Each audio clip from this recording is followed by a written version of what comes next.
पत्रकार भाइयों, आज पहले तो सरदार वल्लभ भाई पटेल की जयंती है।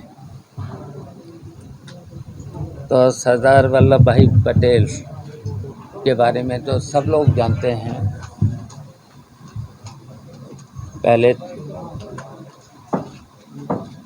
पहले तो वो स्वतंत्रता संग्राम सेनानी थे, फिर देश के पहले गृह मंत्री बने। तो उनको लौह पुरुष के रूप में जो उपाधि भी मिली थी, तो उनके बारे में तो वैसे आप सब लोगों को पता ही है। तो उनको आज हम सबसे पहले तो उनको नमन करते हैं, श्रद्धांजलि अर्पित करते हैं। और ये जो परिवर्तन यात्रा जो हमने मथुरा से 12 अक्टूबर को शुरू करी है, और मथुरा से जब चले, मथुरा के बाद आगरा, आगरा के बाद फिरोजाबाद, फिरोजाबाद के बाद इटावा, इटावा के बाद औरैया, और औरैया के बाद कानपुर देहात, भोगनीपुर, पोखराया होते हुए कालपी, कालपी के बाद औरई, झांसी, महोबा, बांदा, बांदा के बाद फिर कौशाम्बी, बांदा के बाद फतेहपुर, फतेहपुर के बाद कौशाम्बी, कौशाम्बी के बाद इलाहाबाद, इलाहाबाद के बाद प्रतापगढ़, प्रतापगढ़ के बाद अमेठी, अमेठी के बाद शाहजहाँपुर, शाहजहाँपुर के बाद बरेली, बरेली के बाद आ गए हम मुरादाबाद, मुरादाबाद के बाद अमरोहा, अमरोहा के बाद बिजनौर, बिजनौर के बाद मेरठ, मेरठ के बाद मुजफ्फरनगर, सहारनपुर, सहारनपुर के बाद शामली, शामली के बाद बागपत होते हुए गाजियाबाद। तो आज गाजियाबाद में तो आप सब लोगों ने देखा ही है, बड़ी मीटिंग भी हुई, स्वागत हुआ। और ये हमारी सामाजिक परिवर्तन यात्रा का उद्देश्य है, सत्ता का परिवर्तन होना बहुत ज़रूरी हो गया है। और वो इसलिए हो गया है इस समय देश में, और ख़ासकर उत्तर प्रदेश में। उत्तर प्रदेश में एक तो महंगाई की वजह से जनमानस इतना परेशान हो चुका है। और दूसरे, जब देखिए वैश्विक बीमारी कोरोना आया, जनमानस इतना परेशान हो चुका है। और दूसरे, जब देखिए वैश्विक बीमारी कोरोना आया है, और कोरोना के समय सरकार की गलत नीतियों के कारण लोग भुखमरी के कगार पर पहुंच चुके हैं। कारोबार सब बंद हो गया है, अर्थव्यवस्था चौपट हो गई है, पूरी तरह से अर्थव्यवस्था चौपट। उसकी वजह से जब कारोबार बंद, उद्योग धंधे बंद, तो बेरोजगारी फैल गई। और बेरोजगारी यहाँ तक फैल गई है कि लोगों को आधी तनख्वाह भी नहीं मिल रही है, और उनको नौकरी भी नहीं मिली है, वो घरों पर बैठे हैं। तो इसकी वजह से भुखमरी जो फैली हुई है, और भुखमरी के साथ साथ क्राइम भी कंट्रोल नहीं हो रहा है, क्राइम भी कंट्रोल नहीं है। तो ये जब देश प्रदेश में फैला है, और फिर दूसरी बात है कि सरकार में जो सरकारें हैं भारतीय जनता पार्टी की सरकार ने वादे तो बहुत कर दिए थे, वादों में एक भी वादा अभी तक पूरा नहीं हुआ है। और फिर निजीकरण, जितनी भी संस्थाएं थीं बड़ी बड़ी जो फायदे में थीं, रेल से लेकर के, एयरपोर्ट से लेकर के, टेलीफोन से लेकर के, सभी संस्थाएं उस तरीके से निजीकरण। अब एक तो निजीकरण अगर कर रहे थे तो उसमें आरक्षण, पिछड़ों का आरक्षण, अल्पसंख्यकों का आरक्षण, एससी का आरक्षण, मजदूर, जितने भी मजदूरी करने वाले लोगों का, इनका आरक्षण, और आरक्षण दे देकर उनकी मतलब वेतन, इस महंगाई, अब कितनी रोज महंगाई बढ़ रही है, डीजल, पेट्रोल, घरेलू गैस, बिजली रोज बढ़ रहा है। डीजल पेट्रोल पे तो रोज बढ़ रहे हैं। और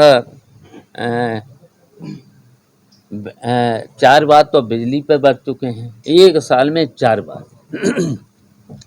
तो इस महंगाई की वजह से प्रदेश के लोग टूट चुके हैं।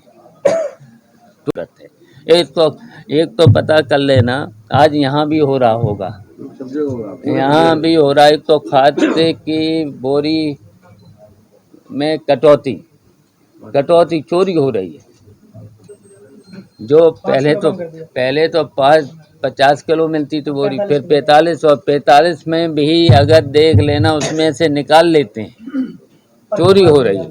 परखी हाँ डाल करके निकाल ले रहे, परखी डाल के निकाल रहे, वो भी टाइम पे नहीं मिल रही, लाइन लगाना पड़ रही।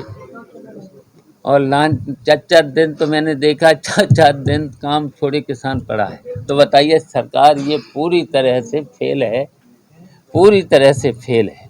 एक तो कीमतें भी बढ़ाई और किसान बेचारा परेशान है, और न्यूनतम समर्थन मूल्य नहीं दे पा रहे। हमारे पास मंडी थी, पता लगा लेना, 2003 से लेके 7 तक किसी भी किसान को मैंने आदेश दिए थे, डीएम को, और जो मंडी का प्रशासक है, मंडी का सचिव है, मंडी में सुबह जाना और जितना न्यूनतम समर्थन मूल्य है उससे 5 रुपए किसानों को ज़्यादा रेट खोल करके दिलवाना। एक भी कांटे पर किसानों को नहीं जाना पड़ा, तो सीधा सीधा जाता था, वहीं अपना तुलाता था और वहीं देता था और नगद पैसा लाता था। तो ये पॉलिसी हमने रखी थी, लेकिन ये सरकार ने कहा था कि हम दोगुनी आय करेंगे। दोगुनी आदि भी नहीं रखी। बताइए, पता लगा लेना, कहीं पर भी जितना भी धान है, गन्ना है, इधर गन्ने का किसान है, जो गन्ने का किसान है, बताओ 5 साल में एक तो रेट नहीं बढ़ाया गन्ने का, महंगाई इतनी बढ़ी है, खाद मिल नहीं रही, खाद पे भी बढ़ा, धरने पे बैठा है किसान, मर भी रहे हैं। और सबसे बड़ी बात है कि देखिए, जब कोरोना आया था, ऑक्सीजन नहीं दे पाए, बेड नहीं दे पाए, दवाइयाँ नहीं दे पाए, और इस समय भी डेंगू फैला हुआ है, पूरी तरह से डेंगू फैला हुआ है। बताइए, सरकार की तरफ से सरकारी अस्पतालों में कहीं पर भी दवा नहीं है, और कितनी महंगी दवा। बताओ, कोई भी गरीब आदमी इलाज नहीं करा पा रहा है। तो ये पूरी तरह से दवाइयों में भी, इलाज में भी फेल है। गन्ने का महंगाई इतनी बड़ी है, खाद मिल नहीं रही, खाद पे भी बढ़ा, धरने पे बैठा है किसान, मर भी रहे हैं। और सबसे बड़ी बात है कि देखिए, जब कोरोना आया था, ऑक्सीजन नहीं दे पाए, बेड नहीं दे पाए, दवाइयाँ नहीं दे पाए, और इस समय भी डेंगू फैला हुआ है, पूरी तरह से डेंगू फैला हुआ है। बताइए, सरकार की तरफ से सरकारी अस्पतालों में कहीं पर भी दवा नहीं है, और कितनी महंगी दवा। बताओ, कोई भी गरीब आदमी इलाज नहीं करा पा रहा है। तो ये पूरी तरह से दवाइयों में भी, इलाज में भी फेल हैं। तो इसलिए हमारा सामाजिक परिवर्तन रथ चला है, सत्ता परिवर्तन होना है, करना है, इसलिए। और हमने तो देख लिया है पूरे प्रदेश में दौरा करके। देखिए, अब की बात, प्रगतिशील समाजवादी पार्टी, हमारी पार्टी सत्ता परिवर्तन करेगी और सत्ता में आएगी।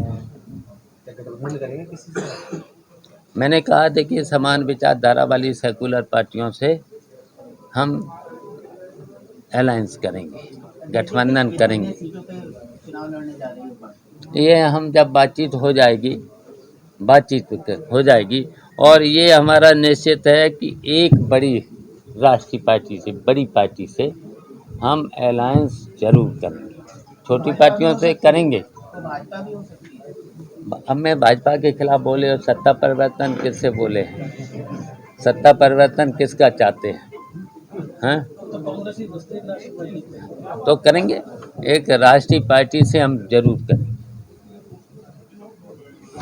छोटी छोटी पार्टियों से, जो हमने कई समान विचारधारा की पार्टियां, सेकुलर पार्टियां, और सेकुलर पार्टियों के साथ साथ एक बड़ी राष्ट्रीय पार्टी से हम अलायंस जरूर करके सत्ता परिवर्तन करेंगे, भारतीय जनता पार्टी को हटाएंगे। अध्यक्ष जी, कल अखिलेश यादव का बयान आया है कि आपका मान सम्मान पूरा किया जाएगा और आपके लोगों को भी सम्मिलित किया जाएगा, सम्मानित किया जाएगा, समायोजित किया जाएगा। अब वो बड़े आदमी हैं, अब उनसे बड़े आदमियों से हम चाहते हैं बात करें और हमारे लोगों को सम्मानपूर्ण। और देखिए, मैंने नेताजी के साथ 40-45 साल समाजवादी में काम किया है और हमने समाजवादी पार्टी को बुलंदियों तक पहुंचाया है। हम मानते हैं रोज बढ़ रहे डीजल पेट्रोल पे तो रोज बढ़ रहे हैं और 4 बार तो बिजली पे बढ़ चुके हैं, एक साल में 4 बार। तो इस महंगाई की वजह से प्रदेश के लोग टूट चुके हैं, आत्महत्याएं भी करने लगे हैं। और आप देख ही रहे हो, सबसे ज़्यादा तो किसान देख ही रहे हो, यहाँ पर 11 महीने से दिल्ली की सड़कों पर बैठा हुआ है। और फिर जब दिल्ली की सड़कों पर बैठे हैं तो उनके किसानों की कम से कम 500 से ज़्यादा मौतें भी हुई हैं। और ये देखिए, जब जिस तरीके से निजीकरण जो किया गया है, तो केवल पूंजीपतियों को फ़ायदा देने के लिए, केवल पूंजीपतियों के लिए, और सो भी पूंजीपत। अब पूंजीपत में बताइए, एक तो पूंजीपत ऐसा है कि 4 साल पहले कोई नहीं जानता था, आज बहुत एशिया में नंबर 1 और नंबर 2 पर पूंजीपत पहुंच चुके हैं। तो केवल पूंजीपतियों को फायदा पहुंचाने के लिए सरकार ने तो पूरे देश की जनता का कोई ध्यान नहीं रखा, किसानों का ध्यान नहीं रखा। और किसान को जो काला कानून आया है, तो किसानों की खेती पर सीधा हमला, वो भी पूंजीपतियों को देने के लिए है। तो उसकी वजह से किसान, अच्छा गन्ने का किसान, धान का किसान, गेहूं का किसान, जो न्यूनतम समर्थन मूल्य है, न्यूनतम समर्थन मूल्य कहीं पर भी किसानों को नहीं दे पा रहे, आधा भी नहीं दे पा रहे। वादे तो इन्होंने बहुत कर दिए थे, वादे तो आपको पता ही होगा कि वादे इन्होंने सबसे पहले वादा किया था काला धन ले आएंगे। हम पूछना चाहते हैं कितना काला धन लाए, आज तक नहीं बता पाए कि काला धन लाए, और कोई काला धन लाए नहीं पाए। और इन्होंने पहले वादा कर दिया था 15-15 लाख रुपए प्रत्येक व्यक्ति के खाते में डालेंगे। दूसरा वादा किया था इन्होंने, भ्रष्टाचार 100 दिन में ख़त्म कर देंगे। अब भ्रष्टाचार कितना बढ़ गया है, हैं? इन्होंने 5 साल में जनगणना भी नहीं करा पाई। उसके अनुसार, जनगणना के अनुसार इनको आरक्षण देना चाहिए। तो ये हर चीज़ में, और इतना झूठ बोले हैं, बताओ, झूठ बोलने वाली सरकार को फिर सत्ता में रहना चाहिए। इतना झूठ बोले जनता के सामने। और हम तो फिर कहेंगे, हमारी ये भी मांग है, हमने तो देखिए समाजवादी में और समाजवादी रहे हैं, आज भी हम समाजवादी हैं, समाजवादी आज भी हैं। लेकिन सीधा है, हम तो लोहिया के सिद्धांतों पर चलने वाले लोग हैं। जब कोई सरकार अगर किसानों पर गोली चलवा दे, लाठी चलवा दे, अब देखिए यहाँ पर लखीमपुर खीरी में जो शांत तरीके से धरना पे बैठे हुए थे, लोकतंत्र में धरना, प्रदर्शन, सत्याग्रह करने का तो पूरा अधिकार है। तो शांत तरीके के बैठे हुए लोगों को अगर कोई केंद्रीय गृह मंत्री धमकी दे कि सुधर जाओ, नहीं तो सुधार दिए जाओगे, हैं, और सुधारने में उन्होंने फिर उनके बेटे ने गाड़ी से कुचल दिया किसानों को। तो बताइए, तो पहले ही दिन केंद्रीय राज मंत्री को पहले ही दिन बर्खास्त कर देना चाहिए था।